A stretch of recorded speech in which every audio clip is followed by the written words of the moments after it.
Welcome to the groundbreaking news program that delves into the heart of Mormonism, your weekly window into the unique intersection of news, history, and culture that resonates with the tapestry of Mormonism. So whether you're tuning in from the heart of Utah or joining us from around the world, your favorite news program starts now, where news meets insight and the stories of our faith unfold. Hi, everybody. Welcome to the Mormon Newscast. It is Monday. It's 6 p.m. Mountain Time, and it is July 22nd, 2024.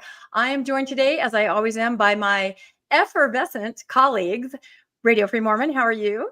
I'm fine. Thank you so much, Rebecca, and good job on getting the date correct. Do you know, I have to confess, since my first time on the newscast where I got it wrong, and you so kindly pointed it out to me, I actually tape it on the side of my computer, old school. So I will never get it wrong again, to give you the satisfaction. And Bill Reel, how are you tonight? As the guy who will always get the date wrong on the thumbnail, at least from time to time, I'm doing great. You know, we're just happy to be here and we're doing the best we can. We are going to start out a little differently today with a breaking story that Bill Reel is going to cover, and then we'll move into our normal broadcast. Excellent. So, folks, we have some allegations of impropriety that started in a Lyft ride and then changed lanes over to TikTok. And so I will go to that story now, and we'll listen to a couple of TikTok videos where a ex-Mormon explains the situation.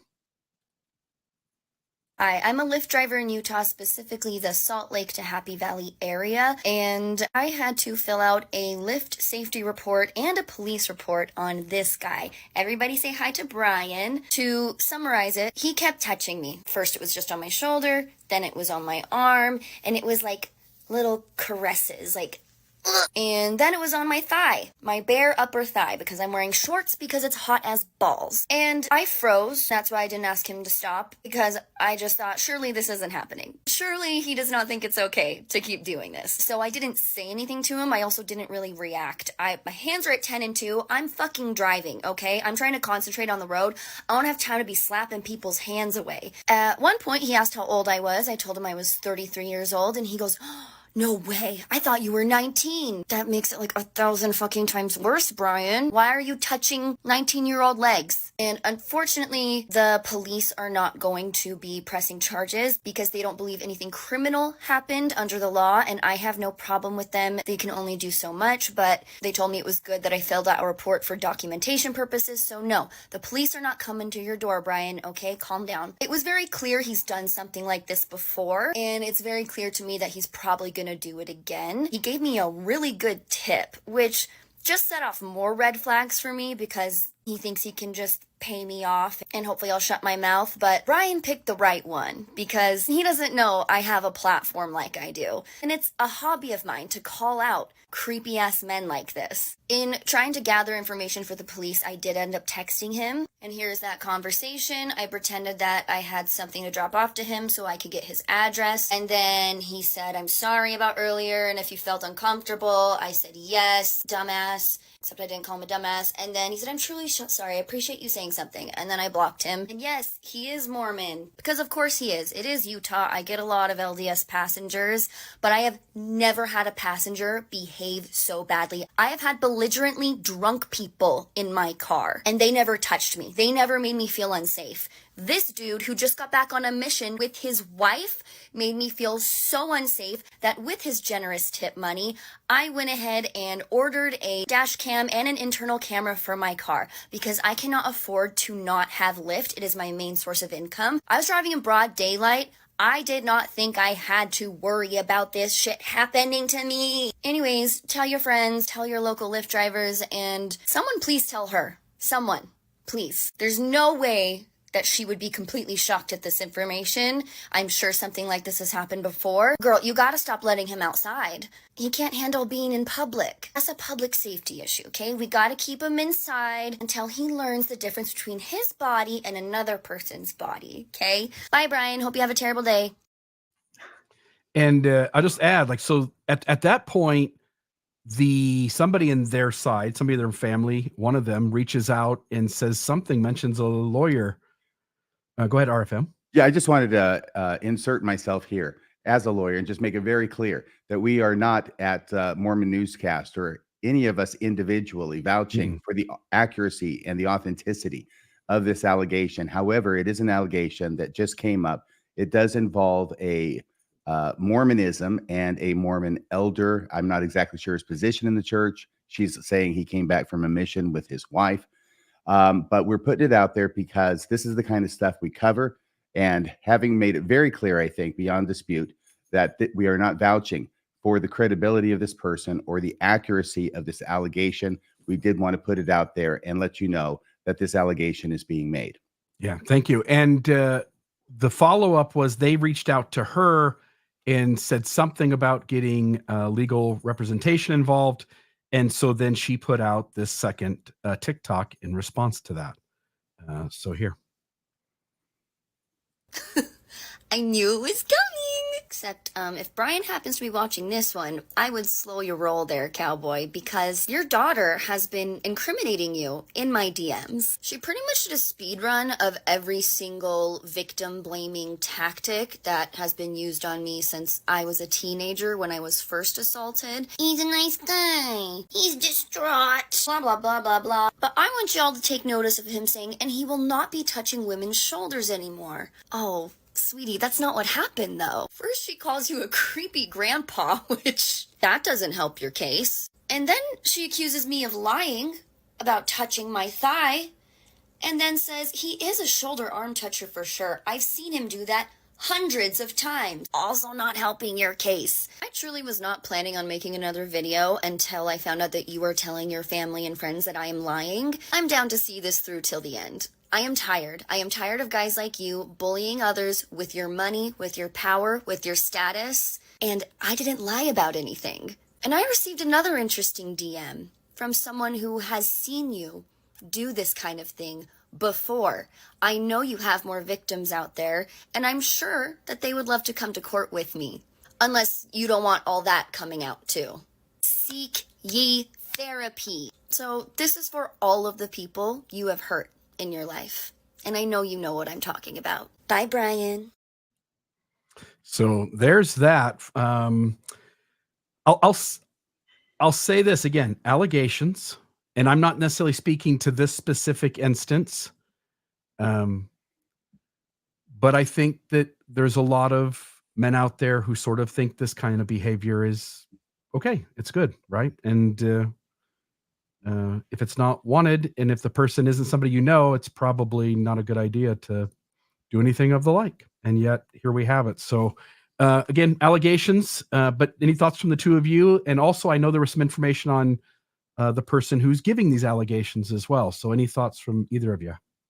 I think my thought when I first saw the TikTok, and of course, we're not connected to the person who put out the TikTok, or nor do we know the person who, is alleged to have had this behavior. But I shared this with some friends of my age in the post-Mormon community, and we were all kind of chatting about, if you grow up in a certain era, and that would be me, a teenager in the 70s and 80s, this is what happened. The friendly squeeze on the shoulder, the arm around, the rub on the thigh, the pat on the forearm, maybe walking down the hall at church with the arm around you. And I understand that freezing concept. We were all kind of talking about this because you're like, I don't know what to do. Also, there's plausible deniability. If I make a big deal about this kindly person, second counselor in the bishopric or someone can say, I was just trying to be friendly. I was just trying to help you along. So you just don't do anything. But it does. And I also kind of think in that era, the men perhaps doing that, maybe on some level they understand it's not right. But on another level, it's kind of boys will be boys mentality, from the 50s, 60s, 70s. So, but it's definitely something that all of us experienced. I think that women today are more likely to go, hey, hands off, but back in the era when I was a teenager and a young woman in the 70s and 80s, you just sort of kind of went, okay. And I will say that it reminds me, do you guys remember that video of Elder Bednar and that young man that he was, it was that same response. Elder Bednar had his arms around him. He was rubbing his shoulder. Elder Bednar? Elder Bednar. Yes. Did I say it wrong? What did I call him? I think you call him Elder Butnar. I hope not. Sorry, it's been a long day. I probably need another sip of whatever's in this mug. Anyway, he he's grasping this young Yes. man to do an Very object tightly, lesson. quite firmly from behind. Very firmly. Yeah. And he's kind of rubbing him and saying, "You okay?" And the kid, anybody that's had that experience before where somebody's touching, inappropriately like that, his eyes started to tear up. He froze. He could hardly speak. No one in the audience said anything because how awkward. And there's plausible deniability. I was just doing an object lesson, young man. Why are you getting so upset? So again, I think we all and when we saw this TikTok and heard those allegations, we thought we've all been there before, know someone who's been there before. And it's an interesting dialogue and conversation, So, RFM? Yeah, I've said my piece. Okay. I'll say it again. That we here at the Mormon Newscast, as a podcast, and Rebecca Biblioteca and Radio Free Mormon and Bill Reel, we are not saying that this is true or that this happened. We're simply reporting the news that an allegation has been made.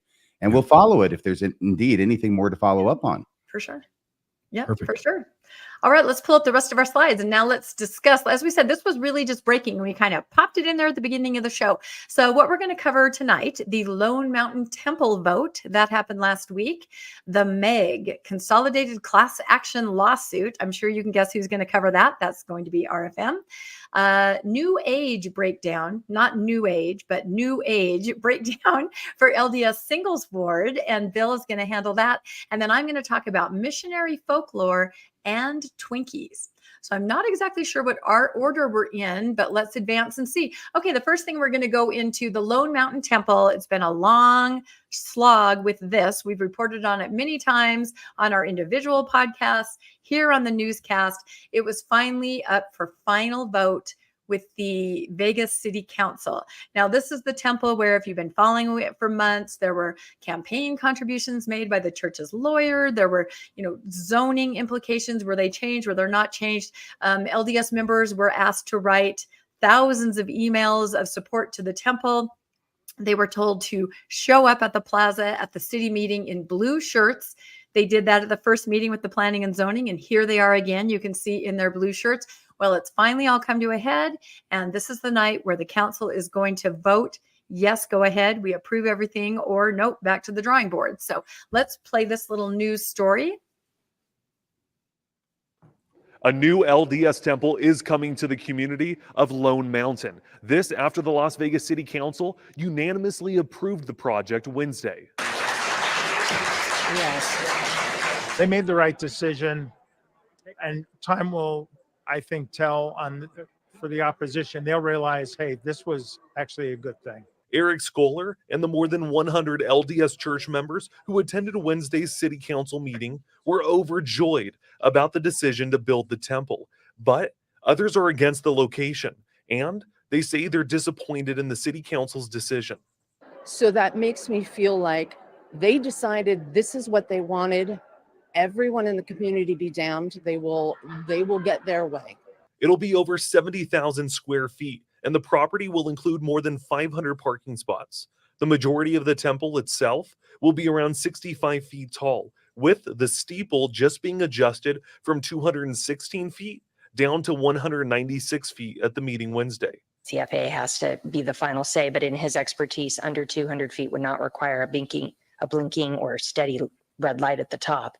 Many in opposition say that light was one of their main concerns, but they don't believe the City Council addressed the rest of their issues. Increased traffic to the temple site from the 215 Lone Mountain Road exit would make horseback riding unsafe for us. LDS Church members say they were seeking another place of worship near their homes, as there is a growing Mormon community in our valley. It's going to be a wonderful addition to the area. The city says with this approval, developers can move forward with this project immediately. Reporting from Las Vegas City Hall, I'm Ryan Ketchum. Oh my, I love it how they characterize the neighbors as just being worried, I won't be able to ride my horse and I don't like blinking lights. As we all know, there's so much more to it than that. And, I did watch most of that city council meeting. I know that RFM watched it too. And I finally texted him and I said, I have to stop. I'm a very stoic person, but I was starting to get really sad for my friends and the residents, and just how there's no one there representing their interests at all. At one point during the council meeting, a councilwoman had 2 stacks next to her. One was a smaller stack of letters and it had the word opposition written in front of it. The other stack, 2 giant stacks of letters, and it said support. And she said, look, of course, look at all the support. Well, you never mentioned the letter that went out around the world telling people to send 15,000 or so emails. It just, I think, RFM, you characterized the whole thing as a dog and pony show. Maybe you can address that a little bit, because I know you watched the whole meeting yourself, and I'm just too to talk about it.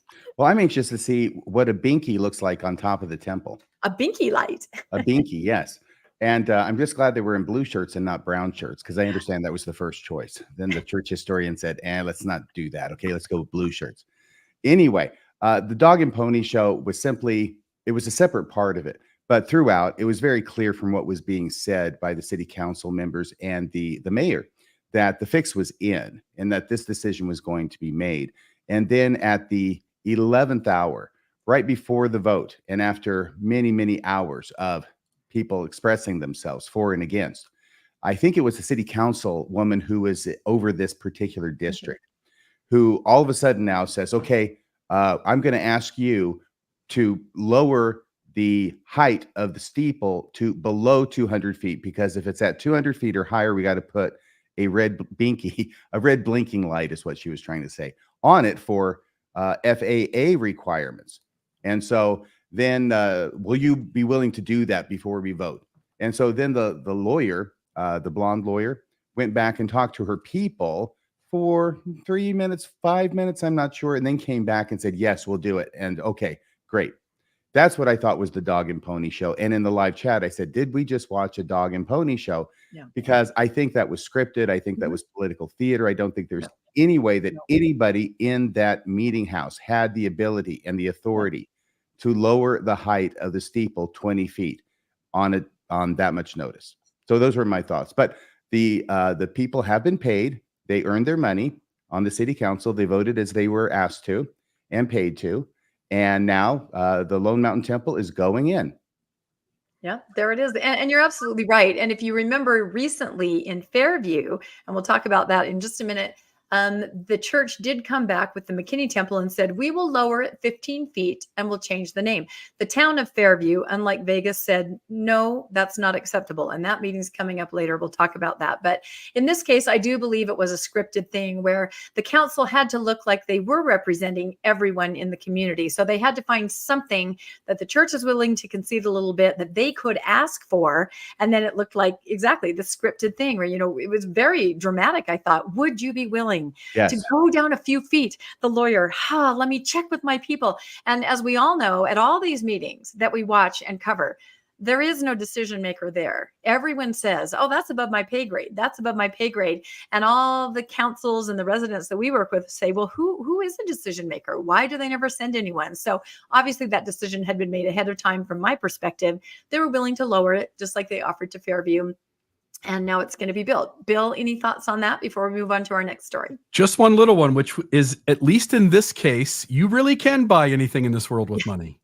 Good job. Thank you so much, Bill. That's what I was going to say. I said it in the live chat. I'm going to say it again now. The supreme irony is that they have now bought the votes of the city council people, allegedly, to get them to approve a temple.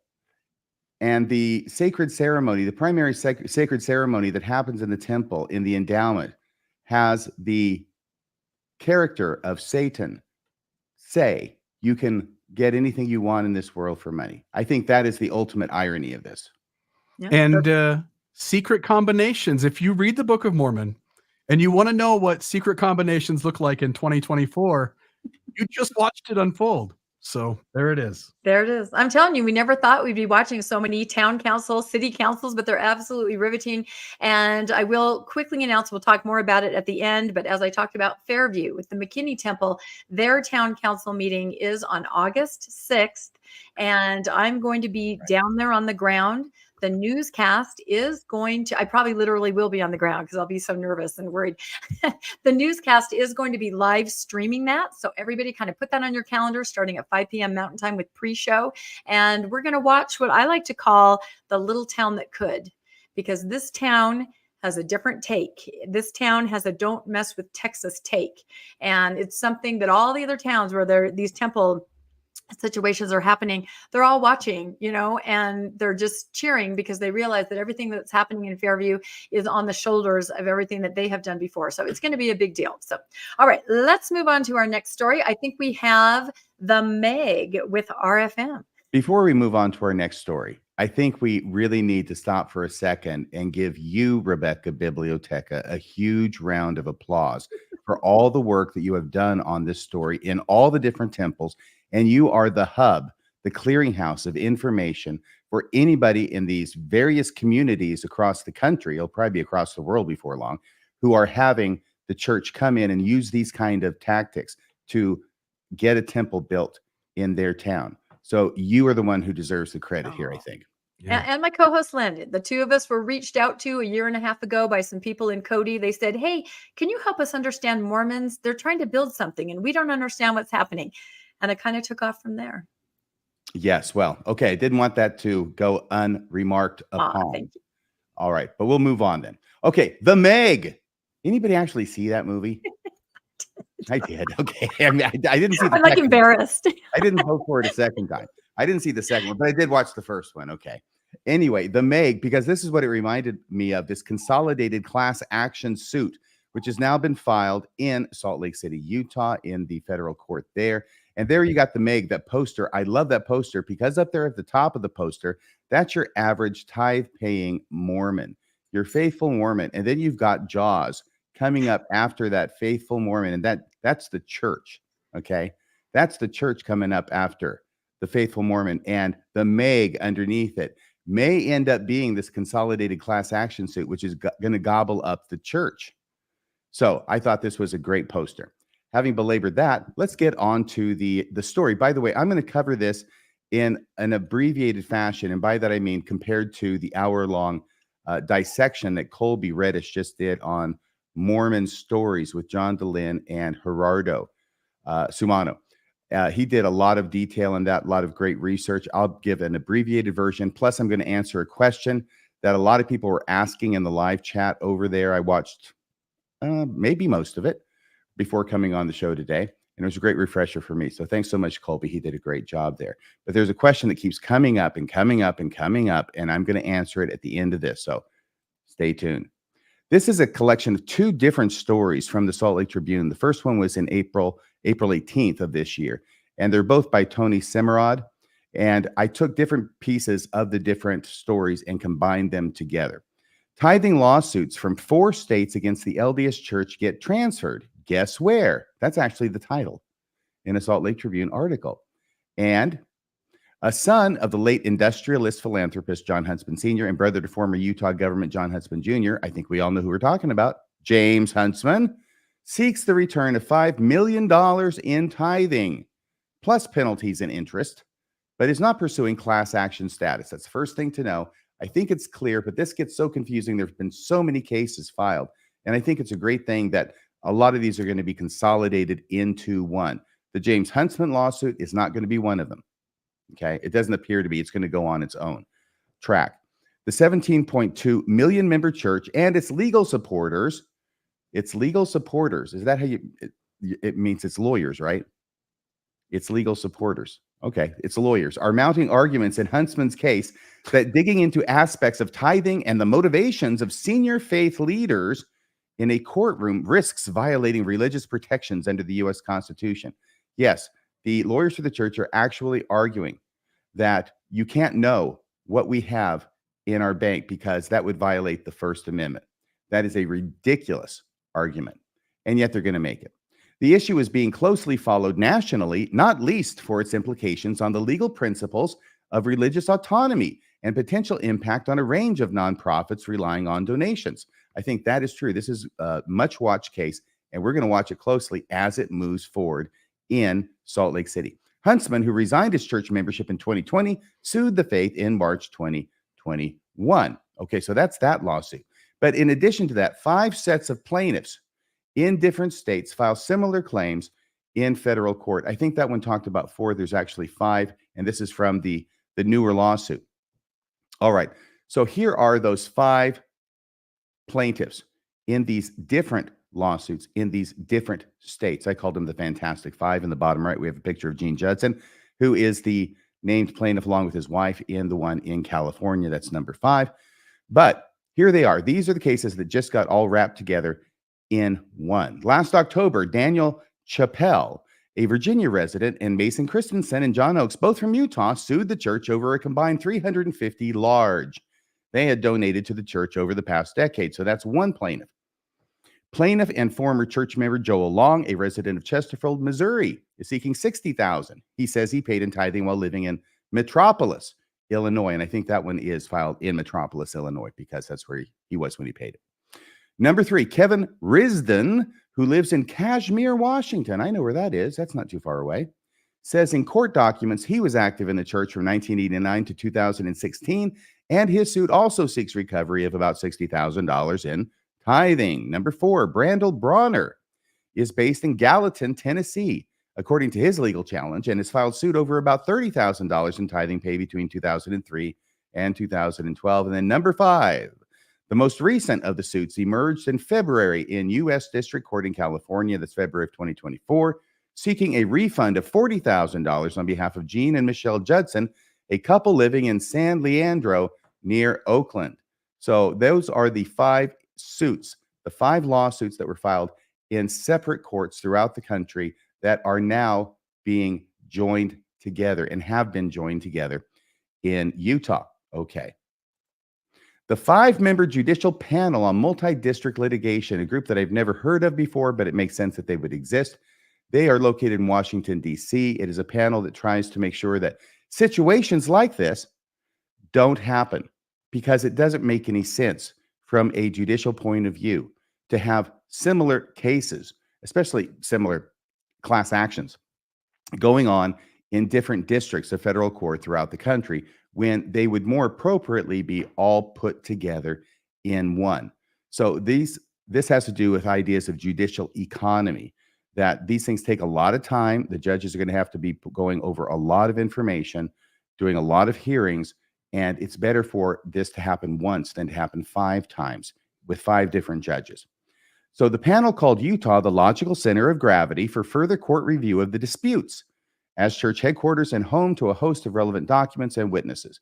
Plaintiffs in the 5 cases all allege that church leaders falsely claim tithes paid by members were used only for charitable or humanitarian purposes, the DC panel wrote. That's the judicial panel on multi-district litigation.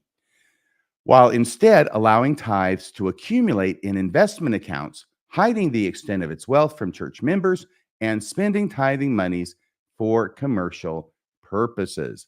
That is the gravamen of the complaints, or now the complaint. Centralizing the tithing cases, the DC panel wrote, will avoid duplicative discovery of evidence as the cases roll forward and prevent inconsistent pretrial rulings, because one judge isn't necessarily going to make the same pretrial ruling as another judge, including ones on First Amendment issues, the admissibility of experts offering testimony, and other issues. The consolidated case was assigned to Judge Robert Shelby. There's Judge Robert Shelby. The panel described Shelby, who is now Utah Court's chief judge, so he's the chief judge there of the district, as an experienced jurist with the ability and willingness to manage the proceedings efficiently. We are confident he will steer this matter on a prudent course. Shelby, who was appointed to the bench by then President Barack Obama, made headlines in December 2013 when he struck down Amendment 3 of the Utah Constitution, effectively legalizing same-sex marriage in the state, which was 2 years before Obergefell, I think it was decided by the United States Supreme Court, which effectively followed the same kind of reasoning as applied to the 14th Amendment of the U.S. Constitution that Judge Robert Shelby had already done in 2013. So there are a number of people who are concerned about the fact that all of these are being consolidated in Utah, the belly of the beast, and that this is somehow some kind of a conspiracy or plan on the part of the church to get a judge who's going to be favorably disposed to them. I don't know that that was their idea. I think that if that was that idea, this has failed spectacularly. This is not a judge who in any way seems to be favorably disposed toward the church and its arguments simply because it's the church making the arguments. Before we go on with this, does anybody have any comments? No, I think you nailed it. He appears to be someone who will, if anything, be a little more liberal than the church, than sort of the opposite of the church's conservativeness on these kinds of things. Yeah, I think we were all disheartened when we heard that first article. We're like, oh dear, oh no. But then as we learned more about the judge, we thought, well, maybe you're saying there's a chance. All right, so let's continue. The Wisconsin native, Judge Shelby, also previously presided over at least one fraud case against the church brought in 2019 by former Latter-day Saint Laura Gaddy, a North Carolina resident. And that's the other case that's out there. There's the Huntsman case, there's a Gaddy case, and now there's these 5 other cases that are going to be lumped into the same case. In Utah, that suit, i.e. the Gaddy suit, alleges mail and wire fraud, breach of fiduciary duties, fraudulent concealment, and civil racketeering under the Federal Racketeer Influenced and Corrupt Organizations Act, also known as RICO. It is currently pending before the 10th U.S. Circuit Court of Appeals, which covers Utah. All right. And now from the article that was published in the Salt Lake Tribune on July 20th, 2024, titled New Class Action Case Over Tithing Could Lead to Millions Suing the LDS Church. So in April, they're reporting the fact that it's been consolidated now in Utah in front of Judge Shelby. And now what they're reporting is that the consolidated complaint has been filed in that case. So the sub headline is multiple complaints have been rolled into one mega case accusing the faith and its investment arm of using charitable donations to create a multi-billion-dollar slush fund.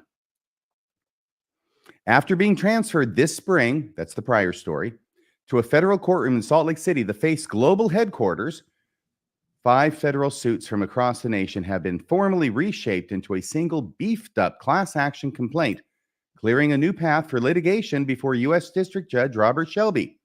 The newly consolidated case, filed July 12th, is being pressed by former or disaffected Latter-day Saints in Utah, Illinois, Washington, Tennessee, and California. A total of 9 plaintiffs so far are alleging that senior church leaders, and that's because there's multiple individuals in the plaintiffs of each of these suits. Okay, so there's a total of 9, are alleging that senior church leaders and their money managers lied for decades about using member tithing donations solely for charitable causes, while instead investing the cash in a multi-billion-dollar slush fund at Ensign Peak Advisors, the faith's investment arm. The lawsuit accuses Ensign Peak and the church of fraud, unjust enrichment, and breaching fiduciary duties. Backers seek the return of varying amounts in individual donations they gave, ranging from $3,700 to $183,000 and change, along with other remedies, including possible creation of a national class of plaintiffs with similar interests. That's where everybody here should be especially interested, especially if you pay tithing to the church from 1998 up until, I'm not sure what the cutoff date is, until relatively recently, though. A legal roadmap issued for the class action case by Shelby calls for the church to file its counter arguments in September. So the complaint has already been filed. Now they're going to have to file their response, their answer to that complaint in September as part of a calendar of planned legal clashes stretching to year's end and beyond. So what Judge Shelby's done is he's given the calendar or the schedule for filings that have to be done, deadlines for both parties to meet. Shelby also told an array of at least 16 lawyers working on the case in late May that he would seek to keep its proceedings open and transparent.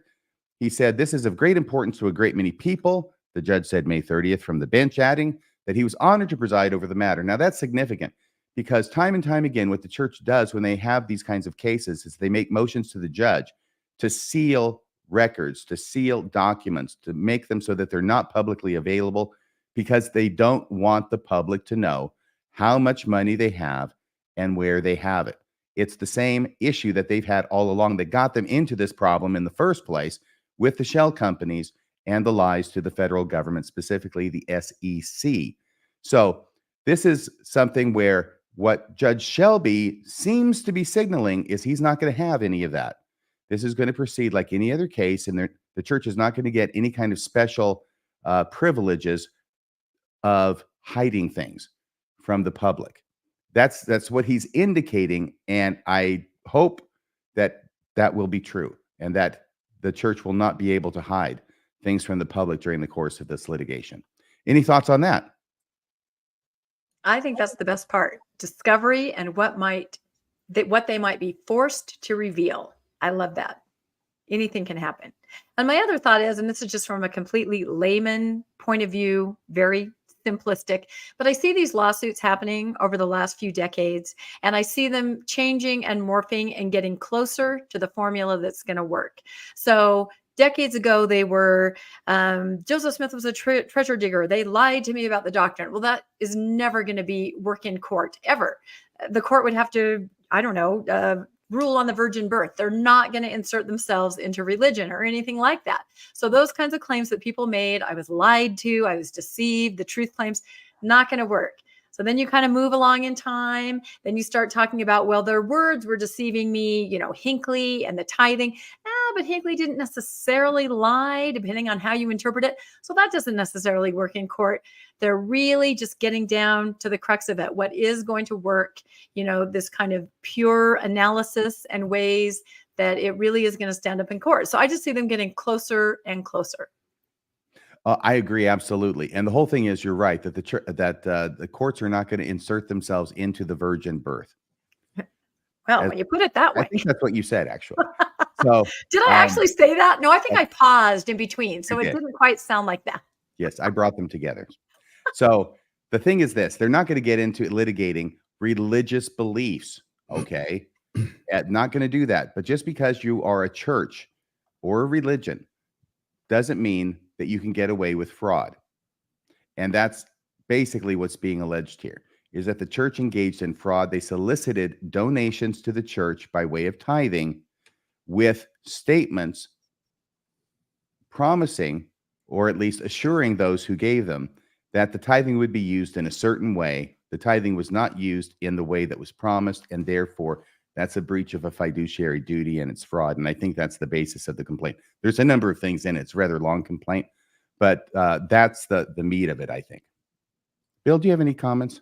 I just want to go back to your slide 16, accusing the faith and its investment arm of using charitable donations to create a multi-billion-dollar slush fund. That's not really an accusation at this point, right? Like that's pretty much what the SEC essentially says they did, is that they used the faith and its investment arm of using charitable donations to create a multi-billion-dollar slush fund. Now, what is a slush fund? But the accusation is really whether it's illegal or not, the way they've done this and set this up. Are they allowed to take tithing, put it away for a rainy day, then never use it and simply take the interest off of that and use it for whatever you want and be allowed to say that's not tithing? And we're going to find out. And all of that they can do. By the way, great point about that. This is not an allegation. This has been demonstrated by fact and by legal court order that the church signed off on when they were paying $5 million. $1 million from the church, $4 million from EPA to the SEC as a fine for their bad behavior. So you're right. That is something that is beyond just being an allegation at this point, I think. The second thing is everything you said. Yeah, a church can do all those things, but they can't lie about it. They can't tell you we're going to do one thing with this money and then do something different with it after you've given it to them based upon the assurances they gave you as to how they were going to handle the money. Right. So I think that's really the heart of it. And it's, I think that what they've done with the money, I don't hear a lot of argument about what they've done with the money. I think it's pretty darn clear that it goes into the slush fund, the EPA, and it never comes out. Yeah. Unless it's for those two things that we know about, which was to help out the City Creek Mall, as well as to prop up the failing insurance company, Beneficial Life, which are the two monies going out, the two big sums of money going out of the EPA that I'm aware of. I'm not sure I've heard anybody trying to make an argument. I'm talking about from the church's side that no, there's these other things that we did, and we sent it to the children's hospital, and we built, schools out of this or whatever. No, it's a slush fund. It's sitting there, and all it's doing is getting bigger and bigger and bigger. So can I note something else? Yeah. Yeah. I as far as I know, the Perpetual Education Fund, if we all remember when President Hinckley implemented the Perpetual Education Fund, it was sold to members as you put your money in, and that money will then be loaned to very poor people who need to get an education and to help them along. And my best understanding is, by the way, for folks who are out there putting these lawsuits together, is that the Perpetual Education Fund runs the same way. If you donate $20 and I donate $20 and Rebecca puts in $20, there's $60 in the fund. That money never goes anywhere. Nope. It's the interest off of that money that is loaned out to people. And then people continually, even up to this given moment, are donating to that fund. And there is a certain expiration date where that fund transfers over to the general fund. And what the church does then is collects all of the donations of members to the Perpetual Education Fund when you thought you were giving it to people's education. And in reality, you just added to the $165 billion that the church has saved up, as far as I know, allegedly. No, it's true. I can't tell you how disappointed I was to discover that was the fact, because I was actually proud of the church. I remember where I was. I was actually in the foyer of the stake center. Yes, it's foyer, Rebecca. Do you have a problem with common usage is foyer? How do we argue about this all the time? Please comment. Would you, even though the correct use is foyer, isn't it better just to say foyer so you don't sound like that? Yeah, it's always better to not be correct. Thank you, Rebecca. Common usage. So I was out there in the foyer, but I didn't have my futon with me to lie down. Rebecca, I can't even podcast with you anymore. I'm sorry. I know. I'm sorry. So anyway, so in the foyer, and I'm listening to it piped out over the speaker, right? And I don't remember why I was out there. I had something going on, but I'm hearing President Hinckley talk about this Perpetual Education Fund and likening it to the Perpetual Immigration Fund under Brigham Young, which I hope was not as corrupt as this. But you know something? When I found out that people who donated to that fund, their money never went to help anybody. It sat in the fund, they invested it, and then they took the interest they earned off of the donations in the fund. It's a trust account, okay? They take the interest and then using only the interest and never the principal, because the principal belongs to the church. Church isn't going to use anything of its principal to help anybody. I mean, what kind of church would do that? Even though it's not their money. Principles. I know, and they've just solicited it from their. And then to say, after we have solicited donations from our wealthy members or not so wealthy, anybody can line up and donate, and put it all in this pot, this trust, and then invest it. And we're going to keep all the principal. We're going to give loans for educational opportunities for members of the church who don't have necessarily the wherewithal to go to college or whatever it might be. They're going to give them those donations, but they're not donations. When the church gives it to them, they're loans. And they now are expected to pay back interest on the loans that the church is giving them that's based upon interest on money that was donated to them by other people. That is whacked. I was so disappointed. And actually, I was thinking of a different word than whacked. It almost rhymes with it. But it's like the LDS Church has taken financial corruption and raised it to an art form. Yep. So thanks for bringing that up, Bill. Yeah, there's precedence for that, though. I mean, there were funds in the early days of the church where a member would pay all of their money into the fund, and then they would borrow their own money back with interest. I mean, it's ridiculous what people put up with. Now, does the Perpetual Education Fund, it doesn't exist anymore, right? Or does it? I don't know if it exists anymore. I don't believe that it exists anymore. All I know is that it went over and disappeared. Yeah. And disappeared. Well, so I've been thinking about that fund recently because a lot of you probably know that my mom passed away a couple of weeks ago. And so she had written her own obituary because she's that kind of person. My dad passed away a couple months ago. He had done the same thing. Didn't leave much for me to do. Anyway, so I'm reading through her obituary and it says at the end, in lieu of flowers, please make a donation to the Perpetual Education Fund. And I have never been more happy than to cross those words off of the obituary. I hope you substituted your name. I tried to, believe me, but my relatives and my sister wouldn't let me. So no, but I don't think it exists anymore. So yeah, but in her wishes, because just like you, RFM, she was a scientist. My dad was a scientist. They valued education so much. And in their mind, they felt this was a way to help someone who might not have the advantage. I don't think they understood. In fact, I know they didn't understand everything you just described. I know that their entire life they invested and donated to all of those funds, thinking that they were helping people. So it just makes me really angry. Oh, look, here's Bill pulling it up. So Yeah. last year, apparently. Starting in 2023, church members who specified the Perpetual Education Fund as a donation recipient on their tithing and other offering slips were told that the fund no longer was accepting donations. Yeah. So it's moved over to the general fund. Yeah. They got to keep everything that was given to it. Yep. They Yes. got to loan out the interest, get the interest back, and get the interest on the interest, which is now making more interest on the interest on the interest on the principal. Yes, and we don't even know if they even loaned out all of the interest. Probably not. Nope, this is scurrilous. There's your Okay. LDS Church, folks. If we knew what that word meant, we would agree with you, RFM. Google is your friend, Rebecca. I trust By the you. way, do you want to tell us about that wonderful embroidery over your right shoulder?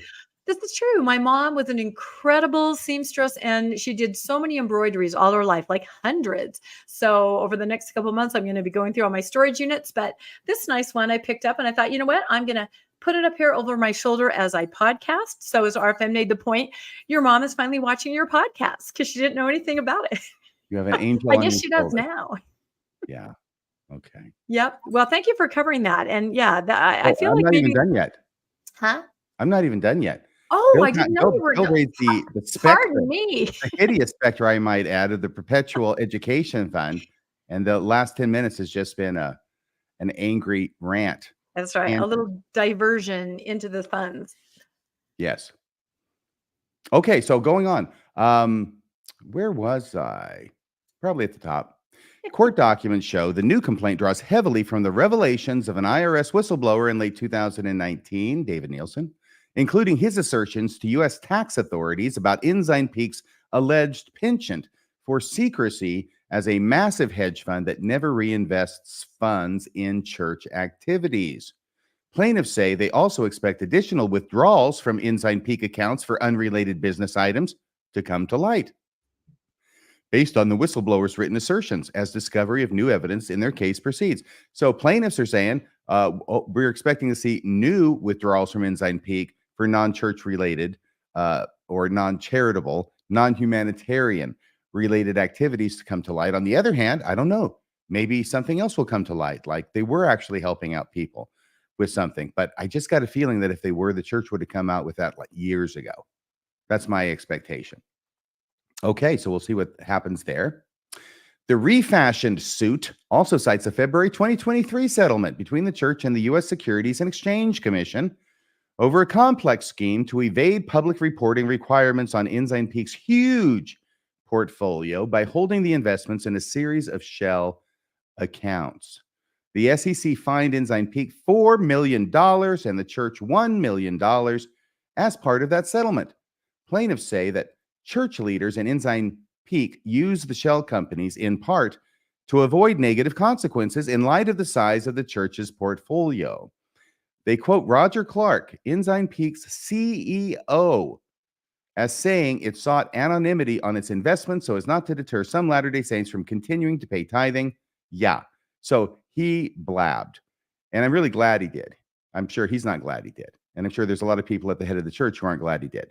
But he let the cat out of the bag, or as we say here on the Mormon Newscast, he let the monkey out of the box, because he admitted that what happened was going on. They're keeping it a secret because they're worried that if members know how much money the LDS Church actually has, they wouldn't pay tithing anymore. And that has all the elements right there, I think, of a fraud suit. The suit goes to great lengths to illustrate the church's public assurances throughout the years that the donations it solicits and collects via tithing or fast offerings are spent primarily on philanthropy, including help for the poor and needy, education, missionary work, and other ecclesiastical ends. It includes repeated statements from church leaders to that effect, along with snapshots of church websites and even copies of tithing envelopes. Despite the church's representations to the contrary, and this is from the complaint, a substantial and significant amount of the donations it receives are not directed towards humanitarian aid, nor any other philanthropic or charitable purpose. Instead, they are transferred through a complex hub of entities to Ensign. Wow, the LDS Church using a complex hub of entities to hide its shady business and financial dealings. Who would have thought that? Can you say 13 shell companies? The suit includes diagrams, charts, and other references drawn from the 2019 report of the IRS whistleblower, former Ensign Peak portfolio manager David Nielsen. It also includes copies of a portion of a 2007 tax form on which Clark, Ensign Peak CEO, declared the book value of all the fund's assets at $1 million. When the suit says it was closer to $38 billion. On the same tax form filed in 2010, Clark declared, under penalty of perjury, by the way, that Ensign Peak's value was over $1 million. Plaintiffs label these declarations as part of making misrepresentations to the IRS to keep the trove a secret and failing to disclose its large-scale hoarding of donated funds. So many of the blocks of this lawsuit are already in place and have judicial or quasi-judicial orders and determinations having already been made. They have a lot of evidence on their side to show that this is what's been going on. And now all they have to do is to have the fraud, have the representations being made by the church and its representatives that the money would be used for charitable and humanitarian and philanthropic means, and then not have it used for that. And that's really the only link that they need. I think they've got a lot of statements that tend to show that. And I know that Colby went over those in detail in the Mormon Stories episode that just broadcast. So that is the end of the story. Do you have any comments? And I'll tell you, I got to answer the question because I kept watching people ask this question in the live chat when Colby was on. Okay. The question that people keep asking is this: how do I join this suit? Okay. I want to join this suit. I want to be a part of this class. Okay. The answer is, and pay attention, please, everybody. There is no class to join right now. Okay. So just hold on to your horses. This is the law. Okay. This is going to take time, and it's going to take a lot of time. And the first thing that has to happen in this lawsuit, of course, first off, the church is going to do their motions to dismiss. We'll see how those go. If they are not granted, and all or some of the claims, oh, there's my cute little monkey in the box. Monkey in the box. That looks like Judy. Judy the chimp. Okay. Anyway, so those who get it, get it. Those who have ears to hear will hear. You can't do anything yet. Okay. There is no class to join yet. That's what the first part of this lawsuit is about to determine what the scope is of the class. Now, we understand what it is the plaintiffs are asking for, but just because the plaintiffs are asking for it doesn't mean that that's going to be the class, because the other side gets to come in and argue about that as well. Ultimately, if the motions to dismiss are not granted, ultimately what's going to happen is that there will be a class, and that class will have a definition. And if you then fit into that class, then you can join the class. But right now it's premature to think about joining any class when there hasn't been a class that has been established. And, it's not going to be something that's going to be hard to find. How many people watch TV? I don't really have TV, but I used to have it, and I remember what it was like. And you'd be trying to watch something, and there'd always be these commercials, right? And there'd be these annoying long commercials about class action lawsuits. And if you fit into this class, then you need to contact this law firm, that kind of stuff.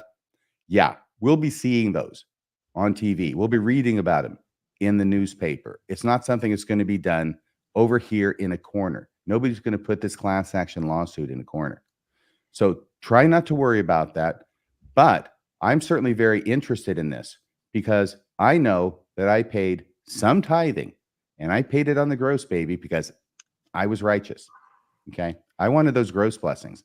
I wanted to have my fire insurance fully paid up for when I needed the policy. And we'll just see how that goes, because if I fit in, I'm certainly planning on joining it. What do you think, Rebecca and Bill? Would you be joining it? I never pegged you as a gross person. I was net all the way, but I still would like that back. You're one of the I few could people join. that doesn't have me pegged as a gross person. Thank you. That's one of the nicest things anyone's ever said about me. I will just add, not only will you see commercials on TV, I would have to imagine the entire Mormon bloggernacle, Mormon Newscast included, Yep. Mormonish, Radio Free Mormon, Mormon Discussion, Mormonism Live, Mormon Stories, Nemo the Mormon, it goes on and on. I have a funny feeling it'll be shown in a few other places as well. So I think everybody who needs to know will have more than the normal class action opportunity to be aware that that is something that they should consider signing up for. Yeah, I expect that at the church legal, it's gone to DEFCON 1 over this lawsuit, because there's so much at stake. If they lose, then there can be up to, as it said in the headline, millions of people who want to join this class and are included in the class. And then it gets litigated, and eventually there's going to be a payout, and it would be sizable, I would expect. And I don't think the church is positioned where it can effectively file for bankruptcy. Yeah. Wasn't it Neil Anderson that said that we are not a wealthy church? Well, that turned out to just not be true. Well, maybe be a prophet. It could be true in the future. That's right. Now, would people receiving their tithing funds back also receive interest? That's a question that I've been asked, and I don't exactly know the answer. Possibly. I don't know. Because that's what you have to think about. An investment like, say, a tithing of my parents paid in the, 50, 60, 70 years worth, where it could have been invested in a 401k or something. That's what you think about. So, wouldn't that be nice if you got your money back plus their investment strategy and the interest they've been collecting? This is what I'm asking. There's nobody to manage my money better in those instances than the LDS Church. That's what I'm saying. I would guess that somebody might try that. You know what I mean? Although, So, and I've also heard the thought having to do with temples that perhaps this huge increase in temple building is a way to try to park the money somewhere. Isn't that interesting? Because they see these suits coming, tithing, Boy Scouts, sexual abuse. I mean, it's everywhere, and it's a perfect storm. So I don't know. I guess maybe we talked about this, RFM. You would just have to sell a temple, right? If it came down to that, you couldn't really hide it there. Right. I don't think so, because let's just say everything goes the way it goes. Let's say that there is a massive judgment that's entered on behalf of this massive class of plaintiffs against the LDS Church. I don't think the LDS Church can say, oh, I'm sorry, we're land poor. We just have all these temples and we don't have anything in the bank. I don't think that's an argument. I think the judgment is the judgment, and then the church has to pay up regardless of where they get the money from. Wow. Crazy time. And we'll be watching. That's right. We will be watching. How long does that typically take? I mean, in your experience, a class action like that, to the point where people would start seeing ads on TV, is it a couple years? Is it? I'd say a couple years. Okay. It could be 1 year. It could be between 1 and 2 years. That's my guess. Okay. We will be watching and covering it, like Bill said, everywhere as it goes along. So, all right, let's move to our next story, which I think is Bill talking about singles wards and all kinds of changes there. So the first article here, it was Deseret News. Church announces age range. Actually, this is the Mormon Newsroom. Church announces age range adjustments for young single adults. And the specifics of what they laid out in these changes, the age ranges for young single adult and single adult members of the Church of Jesus Christ of Latter-day Saints has been adjusted. Effective immediately, young single adults now refers to unmarried Latter-day Saints ages 18 to 35. It used to be 18 to 30, if I'm not mistaken, correct? So they've upped it, I think, 5 years. I have no idea what it's been recently. I know when I was one of those, it was 26. Okay. Yeah, I feel like they used to be a big gap like that, and then they kind of made it more specific, where it was like 18 to 25 or something, or 6 or something like that. And then I don't know. We probably should have looked that up ahead of time. If anyone knows in the chat, let us know, because I feel like they have wiggled around on this for a while. I think they continue to increase the age limit for the young single adults. Yeah. Right. And with the term single adult now describing unmarried members ages 36 and older, where available, young single adult wards may include those ages 18 to 35, with single adult wards for those ages 36 to 45. Until now, young single adults referred to unmarried members 18 to 30, single adult referred to unmarried members 31 and older. So I think they had moved it maybe once before, and now they've moved it again. And in areas with many young single adults, particularly YSA stakes, leaders may consider recommending adjustments in units, such as a ward for members 18 to 25 and a separate ward for those ages 26 to 35. By the way, if you notice that last little paragraph sentence, it really does tip their hand at what the changes are about. In other words, if you're still really vibrant out there and you still have lots of people, you can still work by the old standard. But if you are doing what's happening in most of the church, you're going to have to widen those age ranges so that you have enough people to have a functioning operating program. And so you can see the reason they're behind it. Okay, another spot here said how recent age designation for young adults impacts Institute. In a talk during the April 2021 General Conference, the late President M. Russell Ballard, sorry, I want to give a little moment of silence there. Then does that mean we don't have to listen to anything he says now? No, he's not even worth a comic book or a collectible car at this point. Yeah. So where are we quoting him? Then acting president of the Q12 of the Apostles noted that more than half of adults in the church today are widowed, divorced, or not yet married.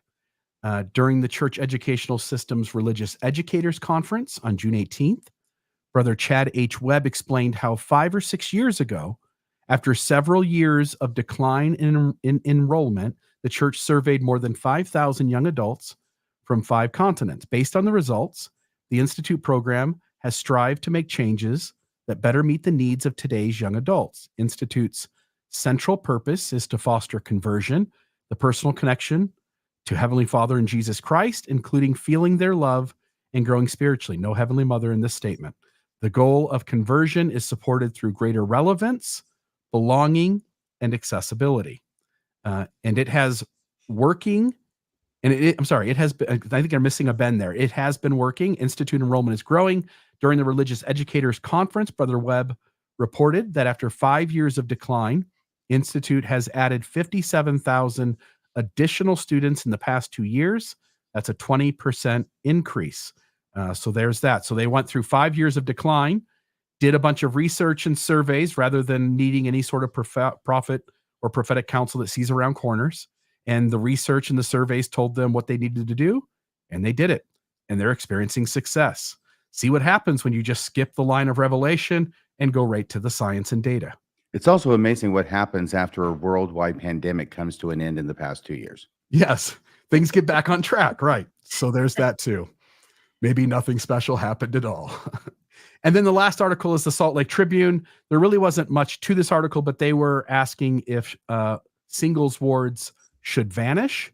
And there were just a couple little nuggets from this. It said, the quote was, "When I take a step back and think celestial," don't forget to do that, folks, "singles wards make less and less sense for me on a spiritual level," Ingram writes. "I believe continually segregating members of the body of Christ based on marital status does more harm than good when it comes to building Zion." And that's Aaliyah Ingram off of LDS Daily News site.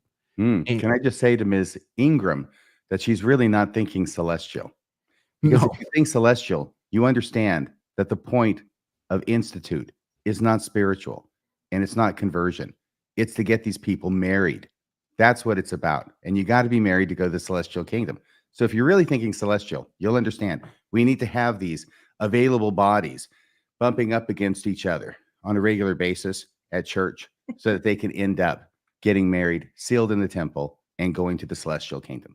Do you know what people and who are procreating? That's a huge part of it. You've got to have faithful mother, faithful father, raising 6 faithful children. That's the only way. Bumping up against each other. You did say that, which made me think of procreating. So yeah, it's all part of it. And you guys missed the biggest thing out of all of it. What you get out of people who go to the temple to get married for time and eternity, who have 6 or 7 kids, they will stay in the church forever and pay their tithing forever. Yep. That's what it comes down to. And wear blue shirts to city council meetings. Yes.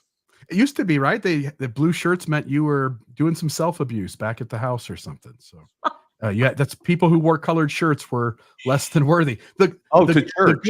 The good Mormons wear white shirts, and That's the right. priesthood holders in blue shirts, you know what they were doing over the weekend. So, all right. For older singles, though, Ingram suggests establishing, this was her recommendations, establishing regular, age-specific, and church-sponsored activities and programs, and dividing church classes and other, I thought it was a cool idea, by the way, other second-hour Sunday meetings where possible by age and marital status. So imagine a church that's divided a little differently. Again, sort of age, but not really anymore since you've combined elders and high priest. And but dividing people by age and marital status might shake things up a little different in the church in terms of who's in a class participating. I think that's a good idea. And I think the second hour should be held outside the church in a lounge with some nice jazz music coming in lightly from the other room so that people can, get to know each other, have fun, and make it look more like Mormonism after dark. There you go. A little They plug. do that. to that. They have sort of morphed to that, where there are activities, board games, things like that. They really are trying to make it more conducive to just meeting and hanging out. So I think they're trying.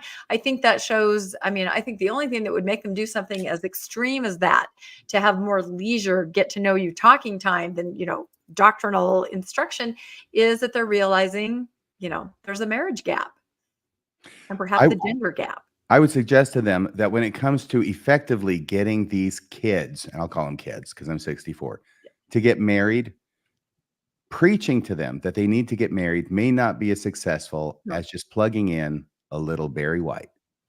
Yeah. Oh, yeah. Oh, yeah. Ooh, yeah. There's a lot of other barriers to them getting married. Yeah. And the first one I want to note here is in this video. We call those marriers. Yeah, these are barriers to marriage. So these are the marriers. Here they are. Here's the first one. A couple of real quick announcements. The numbers are in. There's 329 men and 654 women here. Refreshments Why are they in laughing? the South building. And if you'd like to help clean up, please meet over by the custodial. We need vacuuming. So the rest of the clip was, and would the 654 women get on that vacuuming? Yeah. Yeah. I don't know how this all plays out. Again, you're talking about like being women's chores, but 329 men and 654 women. So if you have in that room, that was a young single adult conference of some sort, 654 women who would like to find an eternal companion. There are 329 single men available. So half of the women have no shot at all. Their only shot is to date outside the church, and very few of those will turn into an eternal marriage, and more than likely a bunch of them will turn into the female ending up out of the church. Those 329 men, some of them have their issues. What you end up seeing is that that's a room full of very little potential success happening. Finding people that are matches, getting people married. And when you have that much of a discrepancy, you're going to have a lot of people who feel like they can't quite find what the gospel has promised them. And so I just want to note that that's sort of sad. And as you guys pointed out, like, why are they laughing? That's not something to laugh at. No. It's sort of sad data. If you have a dream and your dream requires you finding the other gender to live a happy life in heaven. So folks, I think that the reason, and I think they've sort of said it, the reason for these opening up a little bit, the age space for your single adult groups in the younger, is to sort of provide more potential mates so that maybe a few more people can experience success in a church that is becoming largely females in the population and men making up a much smaller number. Well, I remember you mentioned this before in a prior episode. Of course, I had to evoke Jan and Dean and Surf City, 2 girls for every boy. But could you play that clip again? Because not only do we have the ghost of Jan and Dean present and Dead Man's Curve, we've also got the ghost of Spencer W. Kimball present right over this guy's. He's basically in the embroidery position over this guy's shoulder, like the embroidery is on your. That's right. shoulder On the there, shoulder, Rebecca. like a little devil or an angel right I there. love it because he may look old and he may look like Spencer W. Kimball, but even he recognizes that this is a good thing if you're a guy. Look at his face. Watch his face. Don't tell them the numbers. Don't tell them the numbers. A couple real quick announcements. The numbers are in. There's 329 men and 654 women here. Refreshments are in the south building. Yeah, you're getting one of those too, sir. Yes, someone's coming for you. That's right. The field is white, all ready to harvest. Well, and on the other side of that clip, with this sickle. Yeah. What? I'm just quoting. Oh, well, now No, the cat's gonna Spencer go crazy. Kimball. Do not say that. No, the other side that you missed was Brad. On the other side of the clip is Brad Wilcox hugging a bunch of women and people that have come up. He spoke there to congratulate him. So. Oh, I wish we had that clip too. That was my clip and I cropped it. I'm sorry. I shouldn't have. I should have left that part because that was good. So, but yeah, I think, I think that it is horrible not to let women in the church know what the actual numbers are, because you can't make a decision with consent about what you want to do with the rest of your life if you don't know those numbers. If you really think you have a good chance of meeting someone and marrying, then you're going to stay in. But if you understand how greatly the odds are against you, you might make a different decision. So I remember when I was, let's see, how old was I? I can't remember. Anyway, I had gone to some boyfriend's mission farewell because we were going to put him into the MTC. So I'd gone to California, visit, be with the family. It's going to be his farewell. And there was a wedding reception at the church there in his ward. And it was a returned missionary girl. She was about 24 by then. And she was having a marriage and reception in the gym because she was not marrying a member. And everybody was stunned because she knew better. She was a returned missionary. This is back in the 80s and everybody was there, but they were whispering, she's marrying someone who's not in the church, And I thought to myself, well, she is really old. She's 24. I was only, I think, 21 at the time and didn't know I wouldn't get married till I was 26. But yeah, everybody thought that was a terrible choice. And I went through the line and I'm like, this seems like a really nice guy. She seems really happy. Is there really anything wrong with that? He's obviously okay with things. He's getting married in her gym and having a reception in her gym with a basketball hoop. But in that era, it was a horrible thing that had happened. It was like a funeral. This woman knew better. She was a returned missionary and she was marrying a non-member. Whereas I feel that's a viable choice for people. Honestly, if you want to be married, you want to have children, you want to experience a family on this earth, as they say, I don't know. If those stats hold up throughout the church, it's the only choice for half of those women. That's what I'm trying to say. Yeah, it is. So I don't know. I feel the numbers, that whole hard cutoff. I don't know. Were you guys married before you had to go into any kind of singles scenario? Did you experience that at all? Singles? I wasn't married until I was 26 years old. I was a menace to society. Okay. So you were in wards. Were you afraid of aging out? Did you face that pressure? It's very real and very detrimental to a lot of people when the clock is ticking, right? They're 25 in their singles ward that they love. They're the family home evening leader. They're the song leader. They're, Mr. Singles ward. And yet next year, tick, tick, tick, they're going to be forced to leave, humiliated. They did not find a spouse. So somebody made a comment on this that I thought was a really good idea. So why don't we kind of morph it? Like say, have like a little gray area in between, like from age 18, to 30, when you turn about 28 to 31, you can decide, like kind of an area where it's not like, bon voyage party. It's like you on your own terms decide within this couple year period, I am going to phase myself into this or make these changes. So it's not so humiliating. I just think it's not very kind, I think. Well, a thought strikes me. First off, I think I was 25, so I wasn't that bad. Yeah, it was 85, so I was 25. But it does strike me that the church really comes down on people not focusing so much on their sexuality and labeling themselves according to sexuality labels. Instead, you're a child of God. Heterosexual's always been okay with the church, but you're a child of God first and foremost. And yet, when it comes to their young single adults and their single adults, they're doing exactly the same kind of thing, because the whole purpose is for these people to end up getting married and have sex and having little Mormons. Yep. Yeah. Yep. Well, hopefully people can make their own decisions, and even in that construct, find happiness and love if that's what they want, or if that's not what they want, something else. So I'm feeling hungry for a Twinkie right now. Is there a reason for that, Rebecca? Oh, stop. There might be a reason. Should we go to mine? Oh, okay. Let's do it. Okay. I am going to talk about LDS missionary folklore. And I want you guys to jump in with any of these stories and things in this article if you have anything to add or any similar story. So the article is called LDS Missionary Folklore Can Inspire, Illustrate, Terrify, and Sometimes Spread Sexism. So that can be true. These stories, whether true or not, often say more about the missionaries than the reported experience. And I think we all kind of can guess that.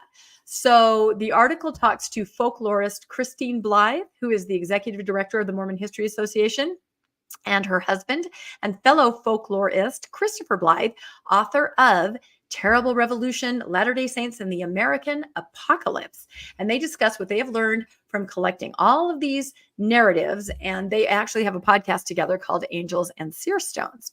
Have you ever seen Rick and Morty? Of course. Are you kidding? I had 3 boys. That's all I watched. What would Morty look like when he grew up?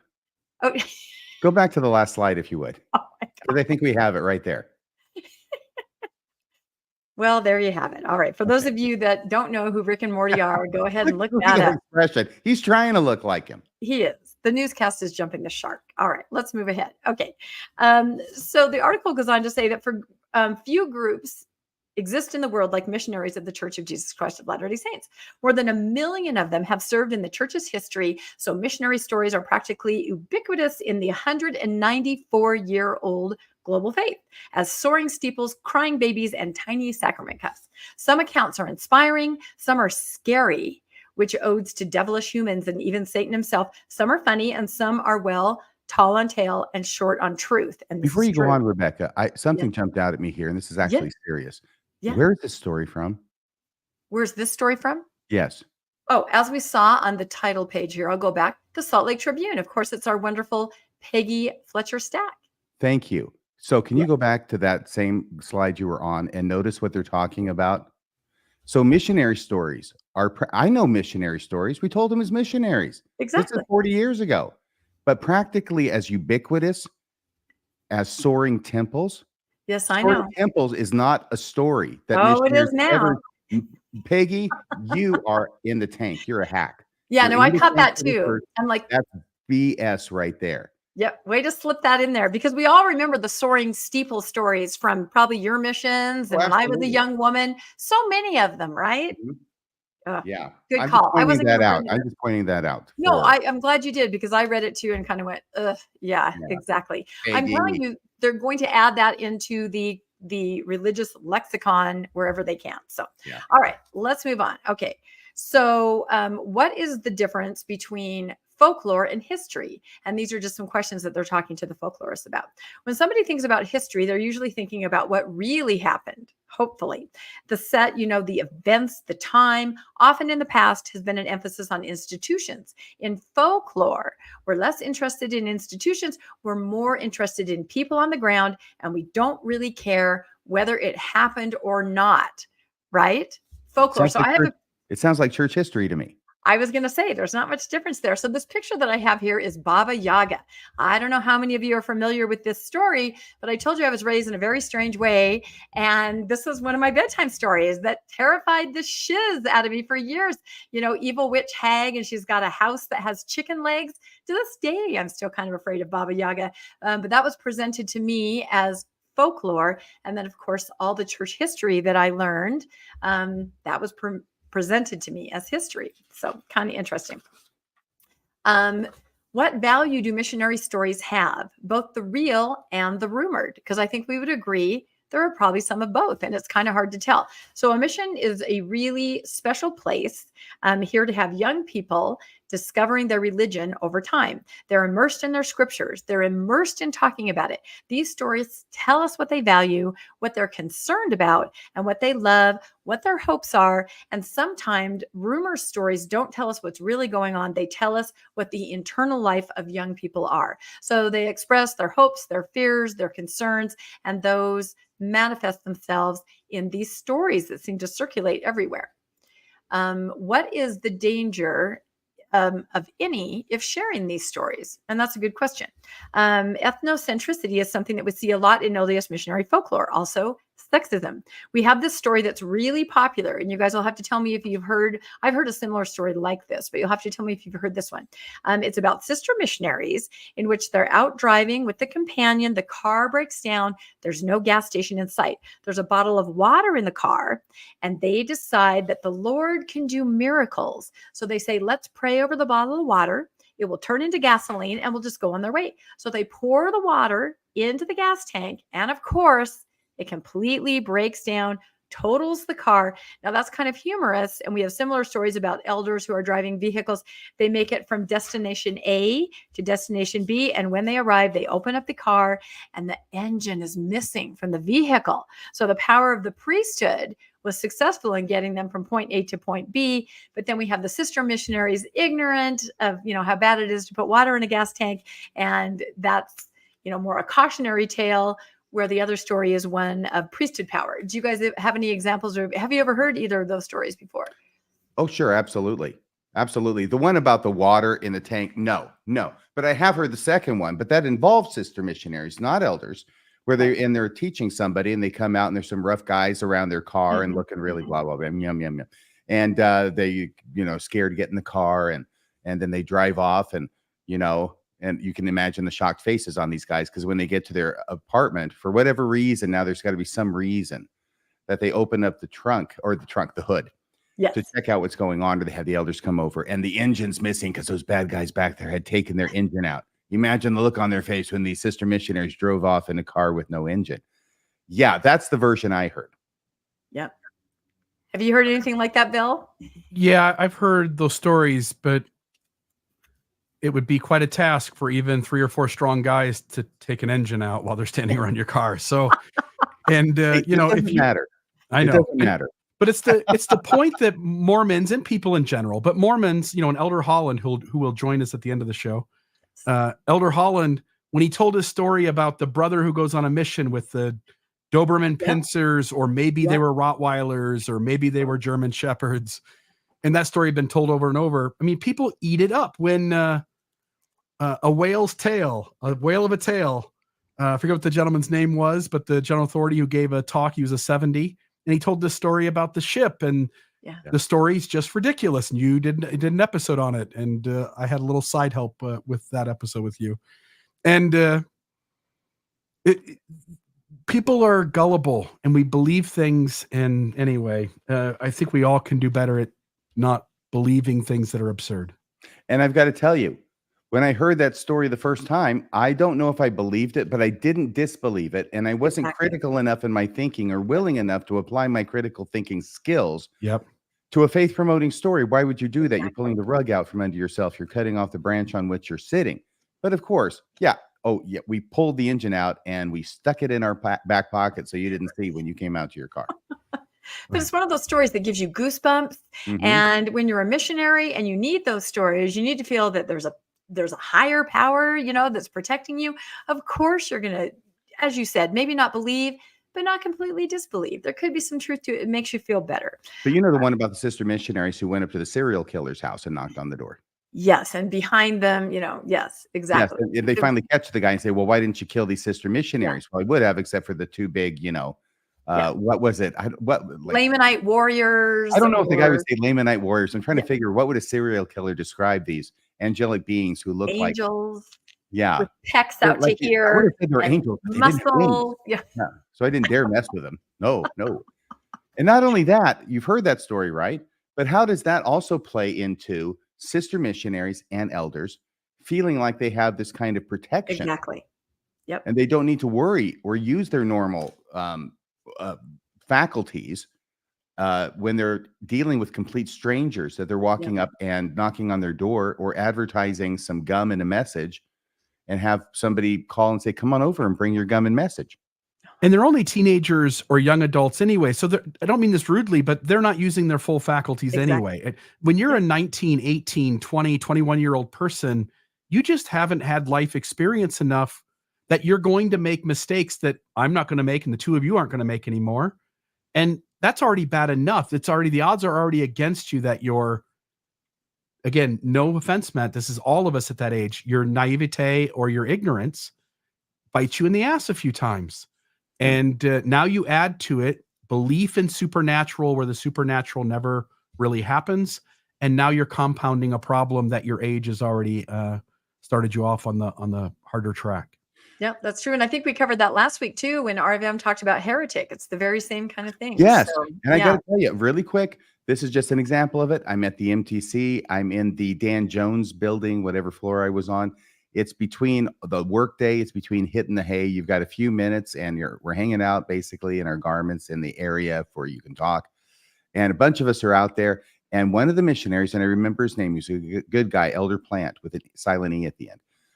But he started talking about the 2,000 stripling warriors. That's a favorite story of yours in the Book of Mormon, I understand, Bill Reel.